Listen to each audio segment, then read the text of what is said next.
Hey guys, Ryan here, and we are back with yet another episode of Running with the Pack. I know it's been a while, I've been a little inconsistent, been waiting for a upgrade to some equipment, and it's finally here. I am back, and I just got done watching the, what was this race called? The Toyota Owners 400 at Richmond Raceway, and yeah, it was a fun race.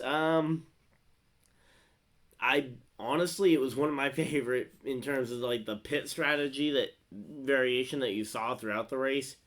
In particular, because you had guys like Bell and Hamlin specifically in the second stage actually able to make a one-stop strategy work, while the majority of the drivers did the, I would say, probably more standard and better strategy of the stop at 55 and the stop at around 105.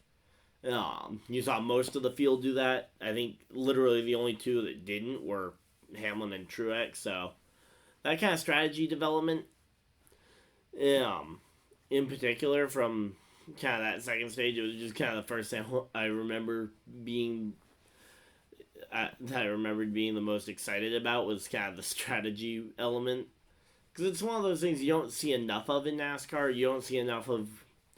Some races we don't see any green flag pit stops, and others we might see one in the final stage.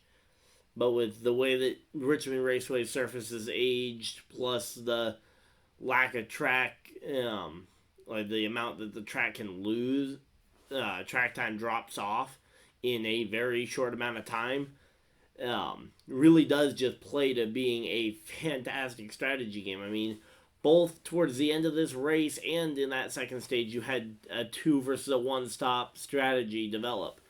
Byron on the 1 stop and Truex on the 2 stop near the end of this race, and obviously, as I mentioned, Truex versus Bell for stage 2.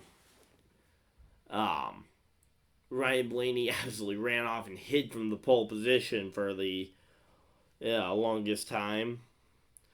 He led, I think it was the first 128 laps uncontested, so, he made it clear early on that he had a fast car. Unfortunately, it being tough to pass, especially late in the race, as traffic would make it very hard to find a second or third lane. Because there is a second and sometimes third lane at Richmond, but when you've got lap traffic in one or two of those lanes, you really don't have the room to go and make a move around the outside to close in. It's kind of why I was hoping for a mid to late race caution with like 30 laps to go would have been perfect, but you can't get a perfect race every time. Certainly, of the now 7 races on the season, I would probably say I'd probably say Auto Club was the best, second best, probably Vegas, third Circuit of the Americas, fourth 500, the Daytona 500. Then I would put this one, and then Phoenix would probably be my picks. And while this race wasn't necessarily the most climatic, it did actually have a pretty exciting finish where MTJ was closing in on Byron for the race lead, and out of pretty much nowhere, Denny Hamlin and Kevin Harvick showed up like it was 2020. Just the two of those drivers who we really haven't seen either one of them do anything overly significant in terms of actually being a standout winner since 2020. I mean, Hamlin won, 2 races last year and made the championship 4? So, I mean, he made the championship 4, which is impressive. He was second in the race for the regular season championship last year, but again, nothing overly impressive in terms of wins column. 2 wins. And especially comparing it to his 2020 season where he went on to win 7. And obviously, no need to mention yet again the struggles for the Stewart-Haas team last year, in particular that Kevin Harvick team that went from 9 wins to 0. Harvick ended up pulling out a second place against all odds. Really kind of just a closer type performance, which is a nickname he's been in the process of passing on to Alex Bowman. Larson ending up with a top 5. Christopher Bell. This really is Toyota's track, it feels like. I mean, not only in the fact that they sponsor the races at it, but also the Toyota drivers, all of the, in particular, the in-house JGR cars, Truex, Kyle Busch, Hamlin, Bell, all 4 of those drivers are essentially all-stars at this track specifically, or this type of track. You'll notice they're also very good at New Hampshire, that bunch. Just kind of flatter, short track. So, yeah, and to round out, again, Blaney fell back to 7th. Bowman got 8th, so another solid day for Bowman. Kyle Busch ending up 9th after a late race penalty, which I'll get to. Actually, we can talk about the penalty now. But yeah, apparently there was a rule change that we hadn't actually really seen impacted very much, but the team was supposed to put a piece of tape on the air duct going to the brakes.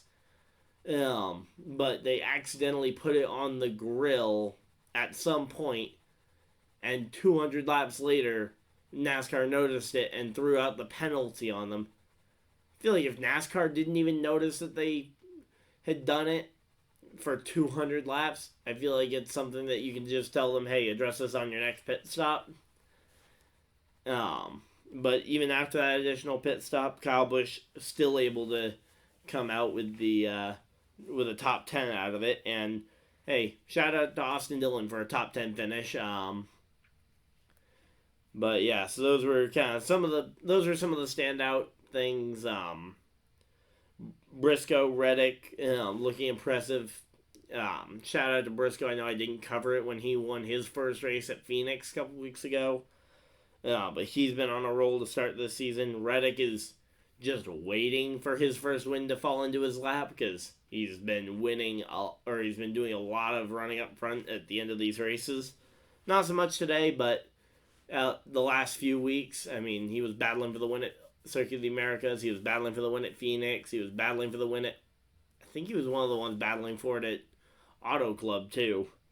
Keselowski looked competitive for only like the second or third time this year. So, at least he didn't wreck a bunch of cars today. But yeah, I think that's most of the standout finishes and stuff from today. Allmendinger was fairly unknown. Kurt Busch had an issue really early on in the race that put him out of the running. Greg Biffle was completely invisible today. He fell out with some kind of issue at some point, and we never really got an explanation.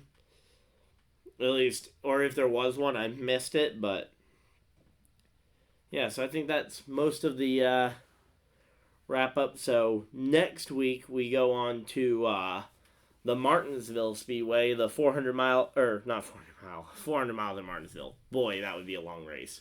400 lap event at Martinsville Speedway. Looking forward to seeing that. Looking forward to our first night race of the season. Something I'm sure I'm not the only fan excited for. Personally, night races are something I would like to see more of. This race probably could have been a night race and I would have been really happy, but yeah. So you got Martinsville night race, then Bristol Dirt in 2 weeks' time, which I will actually be covering live on the live at the track for you guys. So hopefully you guys will enjoy that. I'll be down there for the trucks and cup, so hopefully no weather issues this time. So looking forward to those 2 races coming up. I'm planning on being here for Martinsville. So yeah, I look forward to seeing you guys in those videos. If you guys enjoyed this one, leave a like on the video. Subscribe if you guys are new. I'm going to be trying to get back to doing these videos every week for you guys, as well as other news updates when I find out about it. So hopefully you guys enjoyed, and I'll see you guys next video. Live stream, or if you guys had to do with the rest of your day. Have a great day, everybody, and goodbye!